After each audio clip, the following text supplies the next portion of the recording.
कश्मीर से इस वक्त आप जानिए जहां पर पुंछ सेक्टर में सेना को बड़ी कामयाबी हाथ लगी है। एलओसी के पास सेना ने पाकिस्तानी नागरिक को पकड़ा है और पाकिस्तानी नागरिक जो पकड़ा गया है पुंछ सेक्टर में, ये कामयाबी सेना को हासिल हुई है। अब उससे पूछा जा रहा है इससे जुड़े हुए तार कहां से हैं, क्या ये पाकिस्तानी नागरिक यहां पर कर रहा था। एलओसी के पास में ही पुंछ सेक्टर में सेना को ये बड़ी कामयाबी हाथ लगी है, वो भी इस सेंसिटिव टाइम में जो भारत पाकिस्तान के बीच में टेंशन बहुत ज्यादा बढ़ी हुई है। ऐसे में एलओसी के पास अगर पाकिस्तानी नागरिक देखा गया, फिर उसे पकड़ भी लिया गया, तो अब ये पूछा जा रहा है कि आखिर ये कौन है, घुसपैठिया है, आतंकवादी है, कौन आखिर ये पाकिस्तानी है और क्या ताल्लुक इसका यहाँ पर था या फिर किस इरादे से भारत में दाखिल हो रहा था।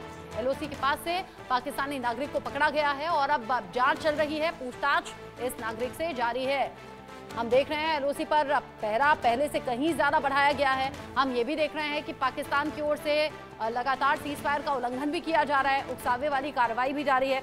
और इन सब के बीच ही जब भारत पाकिस्तान में टेंशन ज्यादा है, तो यहाँ हिंदुस्तान में हिंदुस्तानी सेना की तैयारी भी पूरी है, जल थल नभ तीनों ही तरीके से। और अब तो 7 मई यानी कि कल देश के अलग अलग हिस्सों में मॉक ड्रिल की भी तैयारी है, ताकि आम लोग जो सिविलियंस हैं वो जान सके कि युद्ध की या फिर हमले की स्थिति में अपने बचाव के लिए कौन कौन से काम हैं जो उन्हें करने चाहिए और करने हैं।